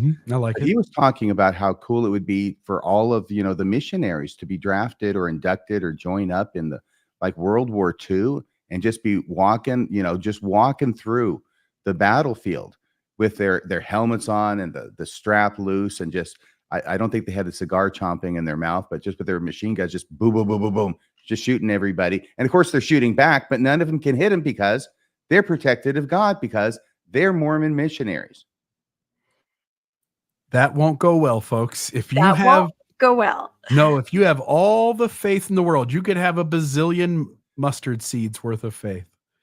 And as many or more will die of you as science says will die of you. That's just what will happen. You will die on the battlefield. There's no way that thousands of you are walking out into gunfire and only a few of you are fainting from blood loss and nobody dies. Well, we had not only the 2,000 stripling warriors at the time, which was 1979, November and December, but we also still knew that the stories that Paul H. Dunn told were true. Yep. Yeah, and we're going to talk about that in a minute too. So, all right, let's continue on. Here we go. There's some kind of loud lawnmower outside of my house, so I'm going to talk really loud. I have no idea what that is. Somebody said, is that a vacuum cleaner? Not here at my house. Okay. How has globalization adapted and altered the stories? That is a good question. Missionary narratives are reaching well across the globe, and it doesn't matter whether someone served in Nevada or Japan or Africa. They're hearing the same stories. The same legend is making its way to those countries and back.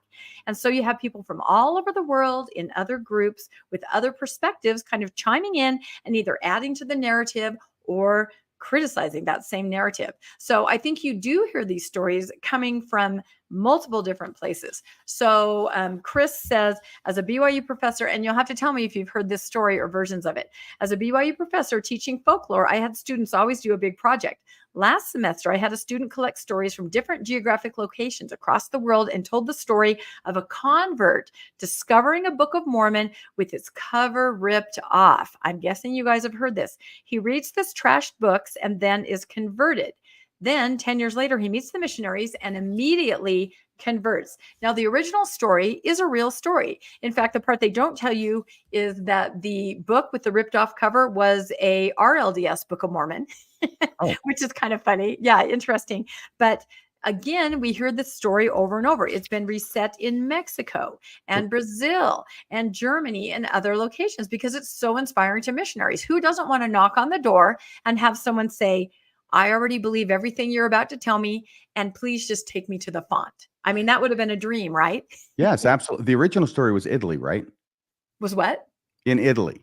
Yes, it was in Italy, correct. Yep, there have been videos one and of the documentaries. church movies. Yep. I saw. Yep, absolutely. So that's an example of a story that's repurposed over and over. Oh, this happened in Japan. This happened in Brazil. You're right, because it's inspiring. Who doesn't want that to happen? So then they asked the folklorists that we're talking to here, what is one of your very favorite missionary stories? So this is one I had not heard. I'd heard kind of versions of this. Maybe you guys had heard it. So the story goes, there's a group of missionaries, typically elders, somewhere. It can be any state, any country in the world. Some subset of the elders decide they're going to form some kind of a secret society. Maybe they're Gadianton robbers, the bad guys in the Book of Mormon. Maybe they're the 12 apostates or whatever they decide to call themselves. They come up with initiation rites in which they invite others to join the group. Sometimes that includes leaving the mission field, taking photographs of where they've traveled to. It includes dating girls or hot tubbing with sister female missionaries in a baptismal font. These missionaries continue on their way, documenting in some kind of a book or a journal all of their naughty deeds. Have you guys heard this story or a variation of this? Actually, I haven't, but it doesn't sound like a dream come true to me.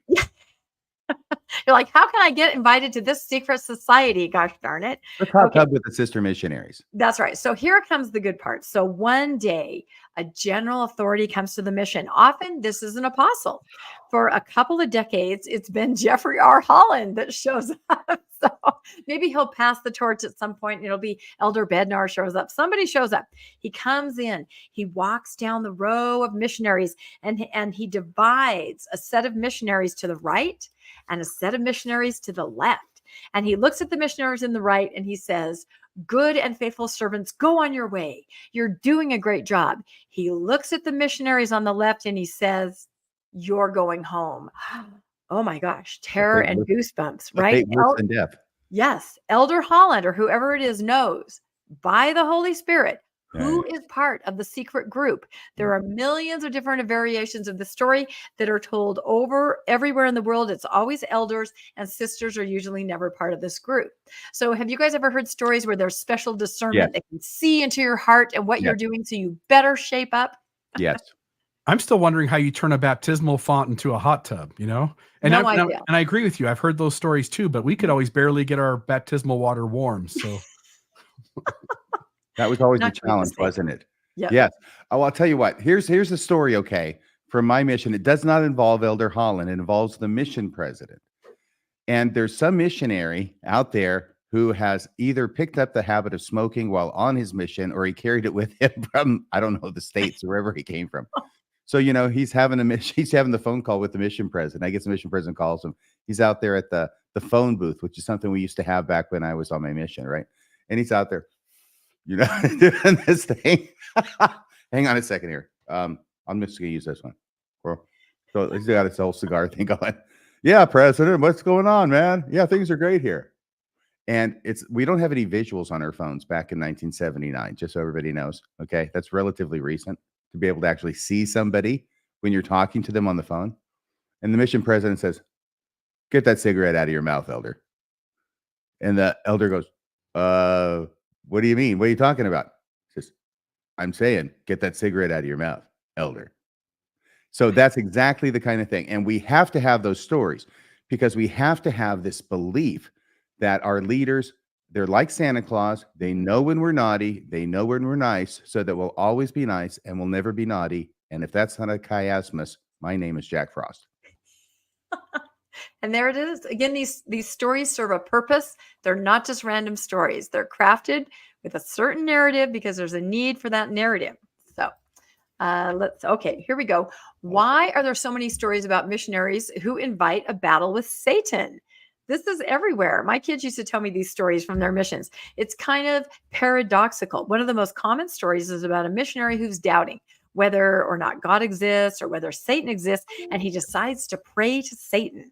I don't know why, but that's what he does. And he's thrown from the wall, to the ceiling, to the floor. It gets really violent in these stories and bloody. And in that case, they become a cautionary tale about what not to do. And it reminds me of the story, and maybe you guys are more familiar with it. I think it was Sidney Rigdon that was in a room with Joseph Smith, and an evil spirit threw them all around. I mean, there are stories in church history about this, right? The same kind of thing. But in this case, I think it's before Sidney Rigdon gets there, but I'm forgetting. Yeah, that's what I mean. I can't quite remember, but it's the first miracle in the church is the casting out of the the casting out of Satan. it. Yeah, exactly. And again, it's somebody that's doubting or not in line, and they just get thrown around by a power. So I thought that was kind of interesting. Had you guys ever heard anything like that? I would look it up, except I inadvertently disconnected my keyboard. from Yeah, the don't look it computer up. by We got stretching my leg. no. We got to let the viewers do something. You guys, But I look did it up. hear Tell this. us- Absolutely. We had a story just like this on my mission. Are you kidding? Yeah, absolutely. This is totally true. Yeah, Yeah. missionary comes back. He's had a bad day, out Yeah. tracting. Yeah. He goes into the bathroom because he wants this all to be private. He goes in there, rah, rah, rah. Satan, I don't believe in you. There's such a Satan, blah, Yeah. blah, blah, blah, blah. Yeah. And then it all goes kind of quiet. And then after a while, they go in there and because they're wondering what's keeping the missionary so long in the bathroom. Well, he's not there anymore. He's gone. And all that's remained of him is this mass of bubbling flesh on the ceiling of the bathroom. And that's all they ever found of this missionary. Like There's- a little green globule on a Newell stool. Night like a in April drummer. 1830. Thank you. Yes, Dan. That's right. Dan Yes, Vogel we- says Newell Night. That's right.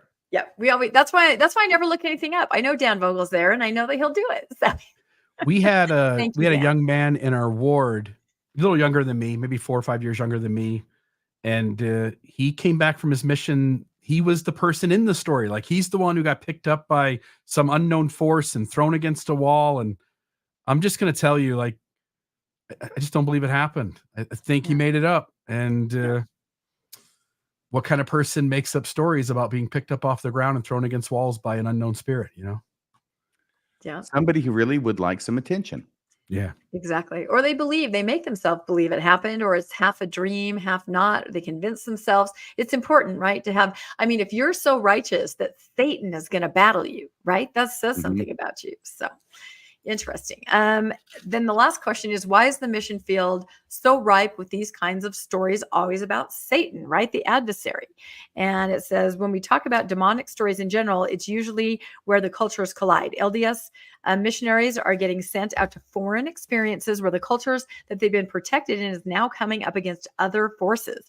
There's a deep anxiety going on. They're being introduced to other religions, particularly charismatic religions. Latter-day Saints have been apt to think of them as diabolic. So we see a lot of these stories in Brazil, in South America, and the Caribbean, probably other places as well. In these stories, you'll find out that there's a formula they need to perform, that their priesthood or their endowment enabled them to conquer this. They're for people who are already anxious, already experiencing anxiety, and to hear a story of how they conquered it, these are really stories about Latter-day Saint strength. So that makes sense, right? It represents something else. And it always has the missionary, as long as they're doing what's right, and as long as they're following the rules, they overcome anything. So it's very reassuring. I think that's the purpose of it. Yes, and the funny thing is that this story, which I don't know. I mean, I'm 19, I'm 20. I'm not hearing it from anybody who is actually there, but Yeah. they sure sound like they know what they're talking about. And Yeah. I don't know. I believe it. But the funny thing is that then you read about or hear about the early missionaries, 1837 to England, and I hadn't expected to talk about this. Was it Heber C. Kimball, who claims to see a vision of the hordes of the adversary marching across the wall of the room that they were in, like it's almost like a motion picture. Of course, they didn't have those, but it's being portrayed and seeing all these evil forces and snarling and everything. And I looked at that and thought, wow, this missionary story could be true because look, it really happened in England. Yeah. Yeah. And there's the story with the St. George Temple, right? Where they see all the adversary. There's a lot of stories like that. Everything's the adversary. Every time the church is blocked in something, it's the adversary. It has to be. The adversary almost won in Lone Mountain. It was a close thing. Almost. It was. Well, no, I think I told the story last, or maybe I told it on Mormonish, where there's even been a prophet who's like, yeah, stake centers, they go in with no problem. But when we try to put these temples in, the adversary, not the big ass steeple, but the adversary. So you have to spin it. All right. So all of these stories and some of the stories that you're sharing made me think of Elder Renlund. I don't know if you guys have run across this. Okay. Oh, yeah, he's the dilapidated dinghy guy. Yep, there he is. That's right. Well, he offered the keynote address of the first ever Religious Educators Conference sponsored by the church educational system. And this was a month ago, but I thought that this was absolutely relevant, and it does have to do with Twinkies. So that was kind of fun. Yay. So in his address, Elder Renlund noted that a person who ate nothing but Twinkies, which is a snack consisting of vanilla cake and a soft cream center that is devoid of fiber, calcium, or vitamin A and C, would become, and these are his words, a constipated, osteoporotic, blind person with scurvy. It's not a pretty sight, Elder Renlund said. So I don't know if he's had experience of knowing somebody like this. It sounds like a description of the captain of the dinghy. It does. Anyway, by the way, you're not giving enough credit. Describing the church the way he did, he has described the church more accurately than any apostle or member of the first presidency in 180 years. Yeah, he doesn't like Twinkies. He strikes me as more of a snowball kind of apostle. Yeah, I think so too. Or a ding dong, maybe a ding dong. No, that's anyway. Better. So I just let's see, did I not read the rest of it? Yes. Okay. So here's his point, because it's a metaphor. In the same way that individuals physically need nutrient-rich foods, not Twinkies, students need to be spiritually nourished with the good word of God. Those nourished with spiritual Twinkies are unlikely to become lifelong disciples of Jesus Christ, he says. They are more likely instead to grow up to be spiritually stubborn, faithless, and bewildered. So if you don't get the meat of the gospel, if you're only given the spiritual Twinkies, you're not going to have a strong testimony. So here's my example of somebody that's only fed on Twinkies. And I have to say, I read through this. I actually had to go out. Like, I haven't had a Twinkie for years, but I love them. And I had to get some. So you know what I'll be doing after this. What? Can I have one? You can. I'll mail it to you. I feel like it might not be in the greatest condition. It won't be in any different shape when it gets here than when you mail it. That's I loved Twinkies when I was a kid. And die number 5. Yeah, exactly. Like I've talked a lot about how I was raised on food storage, and this is true. So when I would go to other people's homes who did have hostess, oh my gosh, I was that kid that's like, they're like, "Do you want one, Rebecca?" I'm like, "Uh-huh." So yeah, I have a horrible sweet tooth because I was raised not eating any sweets. Terrible. The funny thing is that Elder Renlund is drawing a distinction between the real fake stories that the church teaches versus the fake stories that are, I guess, promoting rumors. You got it, because that's what we're going to talk about on the next slide as we wrap up here. But I had to look up the nutritional value of a Twinkie, and I have to say, Elder Renlund, it has iron, okay? A very small percentage, but it may not have any of those other nutrients that you mentioned, but it does have iron. So for women of a certain age, it's important to have more iron. So I'm just going to take that as carte blanche and eat as many Twinkies as I freaking want. Anyway, it's all about Twinkies. So now this idea of the spiritual Twinkie actually comes from President Holland, of course. He was always really good at spinning these kinds of stories. And he had said much earlier in 1998, when crisis comes in our life, the philosophies of man interlaced with a few scriptures and poems, it just won't do it, Elder Holland says. Are we really nurturing our students in a way that will sustain them when the stresses of life appear, or are we giving them a kind of theological Twinkie? Again, exactly what you said, RFM, just something that's a fluffy story that isn't true, that doesn't mean anything. The funny thing is, he's actually talking about the same Twinkie in 1998 that Elder Renlund was talking about recently. It's exactly. The same Twinkie. And think about 1998. That's kind of really early internet, right? They had no idea what kind of stresses were coming as far as people's testimonies. And I've never heard a better description of a general conference talk than the philosophies of men interlaced with a few scriptures and poems. That's right. That's what I'm saying. It's really funny that they're preaching against this, because I say, again, my little phrase, do not look at the moat, the beam. I can never get them mixed up. I always get them mixed up. Twinkie in your eye. Yeah. That's right. Thank you. You always help me with that one. So, okay. So back to the Elder Renlund talk. As an example, Elder Renlund shared about inviting a family member, Grace, who was not a member, to a Christmas sacrament meeting program many years ago. As the stake president at the time, Elder Renlund sat on the stand while his wife and daughter sat with Grace.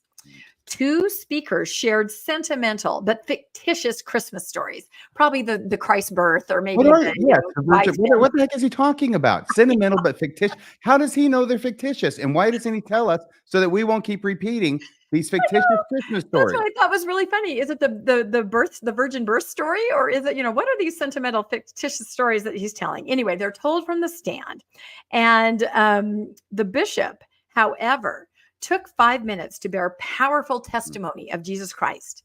So during the closing hymn, Grace leaned over to Sister Renlund and noted that when the bishop spoke, she felt something different, right? Not the Twinkie. You don't feel anything with the Twinkie. No. With the bishop's powerful words, you're going to feel something.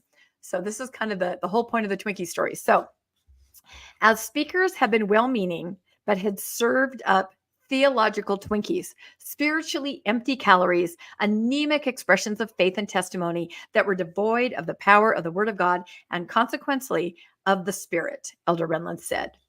Noting that it is difficult for the Spirit to bear witness of a fictitious story. I had to put that in red. I know. You think the Spirit had a lot of practice at that by now.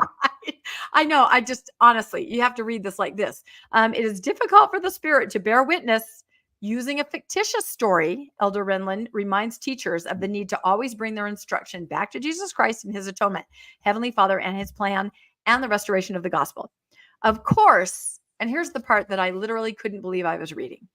Of course, it is fine to use stories, even fictitious ones, to grab the attention of the students. But once we have their attention, we then need to deliver the nourishment that changes lives. So that's the whole idea. It's totally okay to use a fictitious story. Do you ever tell your students that the story was fictitious? Do you ever tell people that Paul H. Dunn's stories were fictitious? Or perhaps resurrecting a gnat might have been an exaggeration? Or, I mean, we could go on for an hour talking about the exaggerated or fictitious stories that are used in conference, the upper echelon of church instruction. What do either of you think about that This statement? very page. Yeah. This very page. I think Hostess has a lawsuit against the church. I feel like maybe. I think they're disparaging the good name of Twinkies, and I think Twinkies have more integrity than some of the things we hear in conference. There, I said it. It is difficult for the Spirit to bear witness of a fictitious story. If there's anything, even the believer at this point would have to acknowledge that almost 200 years of Mormonism has clearly shown that it is not much of a problem at all for the Spirit to bear witness of fictitious stories. We review enough of them in the content we create. Elder Holland and President Nelson make up about 7 or 8 of those stories alone. The spiral of death, right? The airplane spiral of death, that came to mind. Or just a fluffy story, the water bottle crushing. I mean, where was the nutrients in that? I don't know why they have so much trouble with Twinkies, because Twinkies and journal authorities have one thing in common, and that is that their shelf life is just about as long. Yeah. All right, there we go. So anyway, the bottom line, I think, is that, these stories, the fictitious stories, they do have a purpose. I mean, everybody uses them, not just people in the church, but I feel like in the church, people are expected to believe them completely. I saw the gold plates. Oh, okay. It was as if I was looking through a mountain, but I saw them, right? And a lot hinges on this. A lot rides on this. You need to realize that these are... Was it Martin Harris who said that he saw the plates as if he saw a Twinkie through a mountain? Yeah, all of them were having visions. A Twinkie through a mountain, Rebecca. Huh? He said he saw the plates as if through a mountain. A Twinkie through a mountain. Oh, a Twinkie through a mountain. Okay. I like that. Anyway, I think we've covered that enough unless you have any other thoughts. I added a slide. I to yours. I didn't tell you. I didn't know if you would see it. Well, let me put it in Okay, this is the scene. This is the scene. We're not going to play this, are we? I'm a little afraid. Yeah, absolutely. No, play it. Absolutely. No, we're just going to look at it. I will tell you right now, this will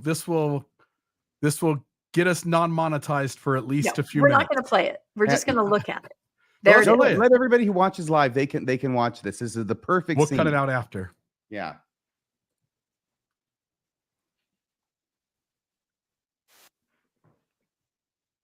I can't hear anything.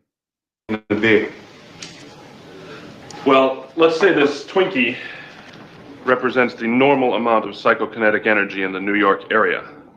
According to this morning's sample, it would be a Twinkie 35 feet long, weighing approximately 600 pounds. That's a big Twinkie. We could be on the verge of a 4-fold cross rip, a PKE surge of incredible, even dangerous proportions. We just had a visit from the Environmental Protection Agency. How's the grid holding up? It's not good. Tell them about the Twinkie. What about the Twinkie? One of the best scenes in a truly great movie. I'm telling you, Twinkies are really good. I haven't had them for a while. I can't talk now because my mouth is full, but we better close the show. So I think we've done it. Have we covered everything we wanted to cover? I don't know. I think our audience would like to see you sing some kind of a song right now. A Twinkie song? I don't think Any so. kind of song with a Twinkie. in your mouth. Twinkie, little Little star. star. Now we really are jumping the shark. I'm taking control. I'm ending the show. All right. Let's quickly go over anything that you guys have coming up that anybody might want to view. RFM, what is going on? We have something very important going on Wednesday, which is really Bill's creation. I want to let him address it. You and I and maybe Landon will be recording something top secret tomorrow night. Yep. A huge story that you've stumbled upon, Nancy, Drew, again. And that will hopefully premiere on Thursday, maybe Thursday night. Yep. evening. Yep. It's going that to will be huge. It's going to be Yep. big. It's going to be fantastic. And I'll be along for the ride. But Wednesday's going to be something really amazing too. And it has to do with little baby Buddha feet. I'll just say this first, which is I got a little inkling of what you two are about to get into that's going to show on Thursday. And I think folks ought to tune in and watch that. I won't spill the beans, and I'll let you guys break that. But I'm excited to hear you guys do that podcast. Wednesday night, I have been doing some research on all of the seer stones that are connected to Mormonism. And I think most of us know these stories. You know, there's Sally Chase's green stone and Joseph Smith's first white stone, and there's the egg-shaped stone. But there are 5 or 6 other seer stones that are mentioned in Mormonism. We'll talk about those. But what I thought was the coolest thing, and I won't get into it here, although the thumbnail's a bit of a tip, and you mentioned the Buddha's foot. There's going to be, I think, things that we talk about Wednesday night that I didn't know prior to this, and you didn't know, RFM, prior to this. And normally, if you don't know it and I don't know it, then about 99% of Mormons don't know it. And so I'll be interested to see how the crowd reacts, the listeners react to Wednesday night's show. But we'll talk about Joseph Smith seer stones and other seer stones within Mormonism. So that's Wednesday night. It's like no rock in upstate New York was safe from being added to Joseph Smith's seer stone collection. He even took a couple off the beach. The 2 of his seer stones that we'll mention, he just found on the beach one day, just 2 rocks that were sitting on top of the sand and looked a little different, and put those in his pocket and called them seer stones. I mean, I get the impulse. I had a rock collection when I was a kid. I'd go out and look for rocks and put them in this little Folgers can, the coffee can, right? And then later on, I got a rock tumbler and everything and polished them up, made them look real nice. Yeah. My only problem was I never stuck one in a hat and tried to translate anything. I never thought of that. I feel like you might have picked up a Twinkie and said, I think I can see something in that. And while the trick is to put a rock in a hat, we'll find that Sally Chase did something sort of stranger than that with her seer stone. So we'll find that out Wednesday night as well. Wow. Where did Sally Chase put her seer stone? That's that's a whole nother story. This is a good week of viewing, because I have to say, not her female pocket. No. Okay. Okay, now I'm going to have to cut you guys off. I'm going to have to cut you guys off so that I can end on a note of decorum. No. So Mormonish on Tuesday has our normal episode time, 6 p.m. Mountain Time, and we're going to talk about how to dissect a truth claim. And we're going to use it against the Anton characters. So that should be really interesting. And then, as RFM said, we have an episode on Thursday night, kind of a special edition. He graciously kind of said, take my time spot, since he's going to be on with this. But yeah, you're definitely going to want to tune in on Thursday. So look for those. And I think that's it. So thank you. Is Keith Erickson helping you out? Keith Erickson, isn't he's the hoax expert in the church? Yeah, no, that would be an interesting one. So actually this guest, another person we discovered, he is a linguist. And this is going to be fascinating, because his job was to create the Romulan language for all of the Star Trek series that are out there right now. Like on Paramount, he's a linguist, and he created seriously, I just ran into this person. Don't go there, Bill. Okay, I'm just saying, don't go there. No. You know how I am about Star Trek, but literally he created the Romulan language. I mean, I told you my mom speaks Klingon. I kind of learned it a little when I was a kid. I know I'm geeked out of my mind, but this guy's the real deal, creating the Romulan language. If you can create the Romulan language for Paramount, you can debunk the Anton characters. You can be on Mormonish. You can be on Mormonish. That's right. Anybody can, with anything to do with Star Trek. Anyway, and then one last little note again, we talked about it at the top of the show. Please put a note on your calendar for August 6th, because we are going to be live streaming Fairview Town Council deciding if they're going to allow or say no just say no to the McKinney Temple. So, And that's all a real right. horse race. Yep, it really is. This is going to be a really important meeting and full of drama. Yep, there it is. Bill made an amazing thumbnail. LDS Church versus Fairview, Texas. And we'll start that at 5 p.m. Mountain Time. I'll be on the ground with my co-host on my other show. Landon will be interviewing some people, talking to some people, getting a feel for what's going on. And then we'll be in the meeting. So you can watch it here. So, all right. Well, thank you, RFM. Thank you, Bill Reel. We will catch everybody next week, same day, same time, Monday at 6 p.m. on the Mormon Newscast. Thanks, everybody. Have a great night. Good night, everybody. Elder Jeffrey Giles Holland here. That's a wrap for this week's of the Mormon Newscast. We appreciate you tuning in and sharing this time with us. Keep the conversation going and stay informed on all things Mormonism. Until next week, wishing you peace and joy. See you next Monday at 6 p.m. on the Mormon Newscast. And remember, don't be a taffy puller.